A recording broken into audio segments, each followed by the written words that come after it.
সম্প্রতি পাকিস্তানের ডিজিআইএসপিআর মানে তাদের সামরিক বাহিনীর জনসংযোগ শাখার প্রধান একটা অদ্ভুত হুমকি দিয়েছেন। হ্যাঁ, আমি দেখেছি।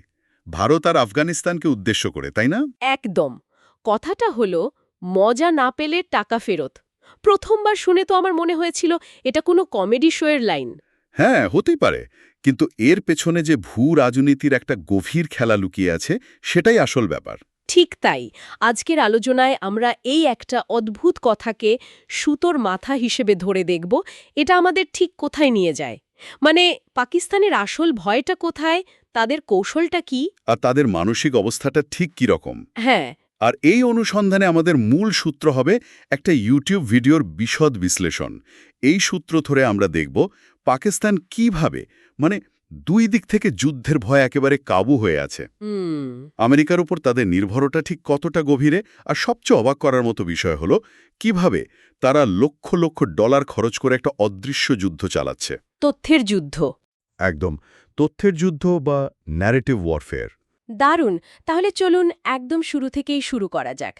ডিজিআইএসপিআর এর পুরো মন্তব্যটা তো বেশ নাটকীয় ছিল। হ্যাঁ, বেশ ফিল্মি একটা ব্যাপার। তিনি বলেছিলেন, ডান দিক থেকে আসো, বাম দিক থেকে আসো, ওপর থেকে আসো, নিচ থেকে আসো, একসঙ্গে আসো, যার সাথেই আসো, একবার মজা না করিয়ে দিলে পয়সা ফেরত। এখানে ডান বাম দিক বলতে তো আর কোনো সন্দেহ নেই। না, পরিষ্কারভাবে ভারত আর আফগানিস্তান। কিন্তু এই মজা না পেলে টাকা ফেরত, এই কথাটা একজন সামরিক মুখপাত্রের মুখে বড্ড বেমানান লাগছে না? বেমানান তো বটেই। আর এখানেই তো আসল রহস্যটা লুকিয়ে আছে। দেখুন, আপাত দৃষ্টিতে এটা একটা খুব জোরালো হুমকি। কিন্তু একটু গভীরে গেলেই বোঝা যায় এর মধ্যে একটা গভীর ভয় কাজ করছে, যেটাকে বলে টু ফ্রন্ট ওয়ার। দুই মেটপে যুদ্ধের ভয়। ঠিক।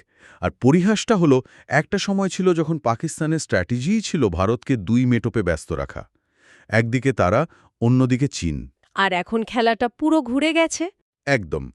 এখন তারাই আফগানিস্তান আর ভারতের মাঝে স্যান্ডউইচের মতো আটকা পড়ার ভয়ে ভীত। কিন্তু তাদের তো চীনের মতো একটা অল ওয়েদার ফ্রেন্ড বা সবসময়ের বন্ধু আছে। তাহলে এত ভয় কিসের? চীন কি সাহায্য করতে এগিয়ে আসবে না? এখানেই তো ভূ-রাজনীতির কঠিন বাস্তবতা। দেখুন, চীনের একটা দীর্ঘ ইতিহাস আছে। তারা নিজেদের স্বার্থ ছাড়া অন্য কোনো দেশের জন্য নিজেদের সৈন্য পাঠিয়ে রক্ত ঝরায় না। এটা কি প্রমাণিত? এটা প্রমাণিত সত্য। ৭১-এর যুদ্ধের কথা ভাবুন। পাকিস্তানের তখন অস্তিত্ব সংকটে। চীন কি সামরিকভাবে হস্তক্ষেপ করেছিল? না, করেনি। ৯০-এর দশকে যখন ভারত সিয়াচিন হিমবাহ দখল করে নিল, তখনও তো চীন দর্শক হয়েই ছিল। তাই ইসলামাবাদের কর্তাব্যক্তিরা ভালো করেই জানেন যে আসল বিপদের দিনে বেইজিংয়ের ওপর ভরসা করাটা খুব একটা বুদ্ধিমানের কাজ হবে না। তাহলে ভরসার জায়গাটা কে? যদি চীন না হয় তাহলে কে? ঐতিহাসিকভাবে যে দেশটা বারবার পাকিস্তানকে বাঁচিয়েছে সে হল মার্কিন যুক্তরাষ্ট্র। আমেরিকা। হ্যাঁ, আর্থিক সাহায্য, কূটনীতিক চাপ, সামরিক সরঞ্জাম সবকিছু দিয়েই তো আমেরিকা তাদের পাশে থেকেছে। আচ্ছা। আর এখান থেকেই টাকা ফেরত কথাটার একটা অন্য মানে বেরিয়ে আসে। একবার ভাবুন, এই কথাটা আসলে ভারতের জন্য নয়। তাহলে কার জন্য? এটা সম্ভবত আমেরিকার সাথে পাকিস্তানের দর কষাকষির ভাষা। টাকাটা যে তাদের যুক্তরাষ্ট্র থেকেই আসে, ভারত থেকে তো নয়। ওয়াও! এটা তো দারুণ একটা দৃষ্টিকোণ। তার মানে একটা দেশের শীর্ষ সামরিক মুখপাত্র জনসমক্ষে এমন একটা ভাষা ব্যবহার করছেন যা আসলে তাদের প্রাইভেট। মানে কিছুটা ভিখারির মতো দরকষাকষির প্রতিফলন। ঠিক তাই। এটা তো শুধু দুর্বলতা নয়, এটা এক ধরনের মনস্তাত্ত্বিক ফসকে যাওয়া। তাদের আসল ভয় আর নির্ভরতার জায়গাটা সবার সামনে প্রকাশ হয়ে পড়ছে। একদম। এটা হলো সেই মুহূর্ত যখন ভেতরের ভয়টা মুখোশের আড়াল থেকে উকি মারে। আর এই ভয়ের একটা খুব নির্দিষ্ট কারণ আছে। কি কারণ? কারণটার নাম অপারেশন সিন্দুর। ঠিক এই প্রসঙ্গটা আসছিল। একটু যদি মনে করিয়ে দেনি, অপারেশন সিন্দুর ঠিক কি ছিল আর কেন এটা ইসলামাবাদের জন্য এত বড় মাথা ব্যথার কারণ হয়ে দাঁড়িয়েছে? অবশ্যই। অপারেশন সিন্দুর ছিল ভারতের একটি সামরিক অভিযানের নাম। পাকিস্তানের ভেতরে থাকা সন্ত্রাসী ঘাঁটিগুলোকে লক্ষ্য করে চালানো হয়েছিল। কিন্তু আন্তর্জাতিক চাপের কারণে ভারত সেই অভিযান মাঝপথে থামিয়ে দেয়। কিন্তু গুরুত্বপূর্ণ বিষয় হল ভূ-রাজনৈতিক বিশ্লেষক এবং এমনকি পাকিস্তানের নিজস্ব মূল্যায়ন অনুযায়ীও এই অপারেশনটি শেষ হয়ে যায়নি, শুধু বিরতি দেওয়া হয়েছে। ও আচ্ছা। অর্থাৎ ইসলামাবাদের মাথায় সবসময় একটা তলোয়ার ঝুলে আছে যে ভারত যে কোনো মুহূর্তে আবার এই অভিযান শুরু করতে পারে। এই চিন্তাটাই তাদের মধ্যে একটা স্থায়ী প্যারানোয়া বা অহেতুক ভীতি তৈরি করেছে। তার মানে তারা সারাক্ষণ একটা আতঙ্কের মধ্যে থাকে। এর কি কোনো শক্ত প্রমাণ আছে, নাকি এটা শুধুই অনুমান? এর অত্যন্ত শক্ত প্রমাণ আছে। আমেরিকার ফারা অর্থাৎ ফরেন এজেন্টস রেজিস্ট্রেশন অ্যাক্টের অধীনে প্রকাশিত নথি থেকে বিষয়টা দিনের আলোর মতো পরিষ্কার। কি বলছে সেই নথিগুলো? এই নথিগুলো থেকে জানা যায় যে অপারেশন সিন্দুর স্থগিত হওয়ার পরেও পাকিস্তান গোপনে আমেরিকার কাছে সাহায্য চেয়েছিল। তাদের ভয় ছিল যে ভারতের প্রধানমন্ত্রী যে কোনো মুহূর্তে এই অভিযান পুনরায় শুরু করার নির্দেশ দিতে পারেন। আমার অনুমান তারা নিশ্চয়ই অত্যাধুনিক সামরিক সরঞ্জাম বা গোয়েন্দা তথ্যের জন্য সাহায্য চেয়েছিল, নাকি বিষয়টা তার চেয়েও গভীরে? আপনার অনুমান একদম ঠিক, তবে বিষয়টা তার চেয়েও অনেক গভীরে ছিল। তারা শুধু সরঞ্জাম যায়নি, তারা সরাসরি সুরক্ষা চেয়েছিল। সুরক্ষা? হ্যাঁ, ডোনাল্ড ট্রাম্প প্রশাসনের কাছে তাদের আবেদন ছিল ভারতকে আটকাতে হবে। তারা নিশ্চিত করতে চেয়েছিল যে ভারত যেন পাকিস্তানের বিমান ঘাঁটিগুলো ধ্বংস করে না দেয়। ফারা নথিতে পরিষ্কার লেখা আছে, Pakistan quietly reached out to United states for help. এটা একটা মরিয়া দেশের আরতি ছিল। যারা বুঝতে পারছিল যে একা ভারতের মোকাবেলা করা তাদের পক্ষে সম্ভব নয়। একদম। কিন্তু ভূ রাজনীতিতে তো কোনো কিছুই বিনামূল্যে পাওয়া যায় না। পাকিস্তান যদি আমেরিকার কাছে এত বড় একটা আবদার করে, তাহলে বিনিময়ে তাদের কি দেওয়ার প্রস্তাব দিয়েছিল? নিশ্চয়ই বড় কোনো টোপ ছিল। অবশ্যই ছিল। আর এখানেই গল্পের আরেকটা মোড়। এটা কোনো সাধারণ সাহায্যের আবেদন ছিল না। তাহলে পাকিস্তানের সেনাপ্রধান আসিম মুনিরের পক্ষ থেকে ডোনাল্ড ট্রাম্পকে একটা লোভনীয় প্যাকেজ ডিল অফার করা হয়েছিল। প্রস্তাবে বলা হয়েছিল, আমেরিকা যদি তাদের সুরক্ষা দেয়, তাহলে পাকিস্তান বিভিন্ন ক্ষেত্রে আমেরিকাকে সহযোগিতা করবে, মার্কিন বিনিয়োগের জন্য দরজা খুলে দেবে এবং সবচেয়ে গুরুত্বপূর্ণ হল দেশের মূল্যবান খনিজ সম্পদে আমেরিকাকে অ্যাক্সেস দেবে। খনিজ সম্পদ। তার মানে নিজেদের সার্বভৌমত্বের একটা অংশ প্রায় বিক্রি করে দেওয়ার মতো প্রস্তাব। কিন্তু আমেরিকা কেন এই প্রস্তাবে আগ্রহী হবে? পাকিস্তানের যে অর্থনৈতিক অবস্থা, তাতে তাদের সাথে জড়িয়ে পড়াটা তো আমেরিকার জন্য একটা বোঝা হওয়ার কথা। আপাতদৃষ্টিতে তাই মনে হতে পারে, কিন্তু আমেরিকার জন্য এর বেশ কয়েকটি বড় কৌশলগত সুবিধা ছিল। যেমন? প্রথমত, এই অঞ্চলে ইরানের ক্রমবর্ধমান প্রভাবকে ঠেকানোর জন্য পাকিস্তানকে তাদের ভীষণভাবে প্রয়োজন। পাকিস্তান একটি শক্তিশালী সুন্নি দেশ এবং ইরানের প্রাকৃতিক প্রতিপক্ষ। ঠিক। দ্বিতীয়ত, এর মাধ্যমে সৌদি আরবের ওপর আমেরিকার নির্ভরতা কিছুটা কমে। আমরা জানি আমেরিকার সাথে সৌদি আরবের সম্পর্ক সবসময় খুব মসৃণ থাকে না। আচ্ছা, তাই বিকল্প হাতে রাখাটা জরুরি। একদম। আর তৃতীয় কারণ? তৃতীয় এবং সম্ভবত সবচেয়ে গুরুত্বপূর্ণ কারণ হল কিছু ডার্টি ওয়ার্ক বা ঝুঁকিপূর্ণ কাজ করানোর জন্য পাকিস্তানকে ব্যবহার করা। Dirty work? হ্যাঁ, যেমন ধরুন গাজায় হামাসের বিরুদ্ধে যুদ্ধ করার জন্য বা ইয়েমেনে সৌদি আরবকে সাহায্য করার জন্য যদি মুসলিম সৈন্য পাঠানো প্রয়োজন হয়, আমেরিকা নিজে না পাঠিয়ে পাকিস্তানের সৈন্যদের ব্যবহার করতে পারে।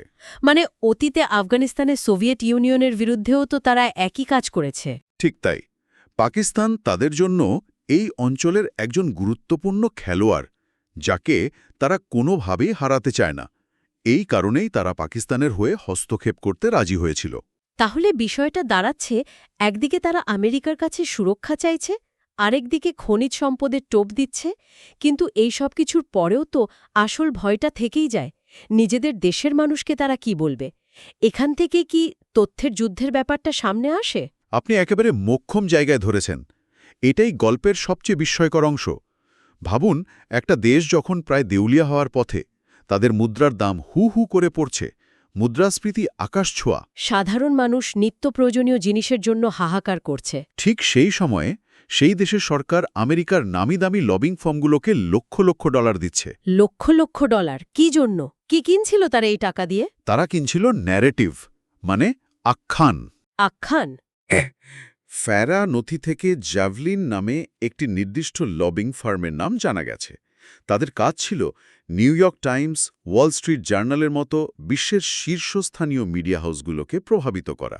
আর এর উদ্দেশ্য ছিল অপারেশন সিন্দুরের পরে একটা পাকিস্তানপন্থী ধারণা তৈরি করা। একদম। ঠিক কী ধরনের ধারণা তারা তৈরি করতে চেয়েছিল? এর কোনো উদাহরণ আছে? হ্যাঁ, অবশ্যই। যেমন ধরুন, তারা এমন খবর ছাপানোর জন্য চাপ সৃষ্টি করেছে যেখানে বলা হচ্ছে যে সংঘাতে চীনা অস্ত্রগুলো, বিশেষ করে তাদের যুদ্ধবিমানগুলো দারুণ পারফর্ম করেছে। ও আচ্ছা। অথবা এমন আর্টিকেল ছাপানো হয়েছে যেখানে পাকিস্তানের ক্ষয়ক্ষতির পরিমাণ অনেক কমিয়ে দেখানো হয়েছে। এর মূল উদ্দেশ্য দুটো। কি কি?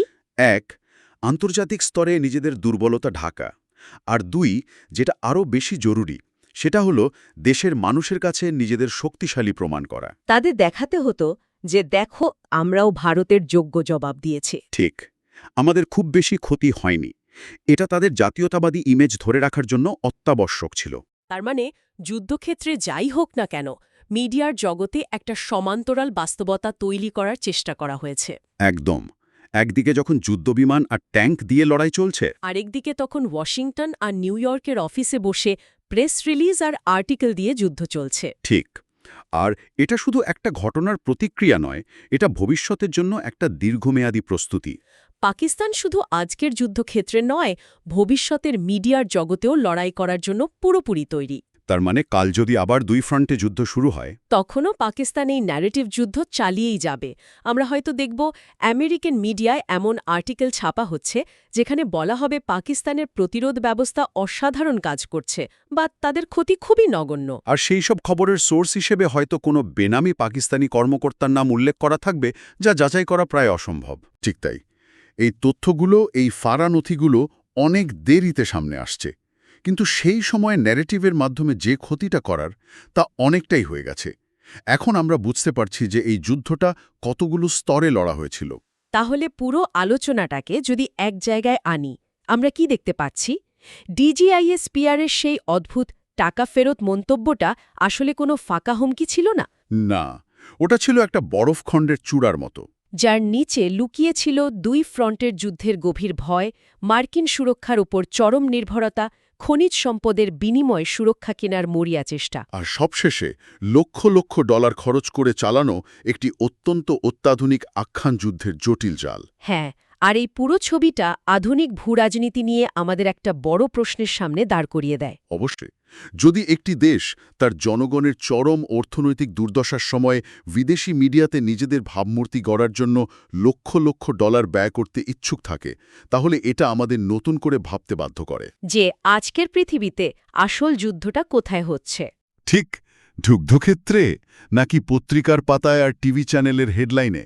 যখন আমরা আন্তর্জাতিক সংঘাতের খবর পড়ি বা দেখি, তখন এই বিষয়টা আমাদের কি ভাবতে শেখায়? পর্দার আড়ালে আসলে কোন যুদ্ধটা চলছে আর আমরা তার কতটুকুই বা দেখতে পাচ্ছি?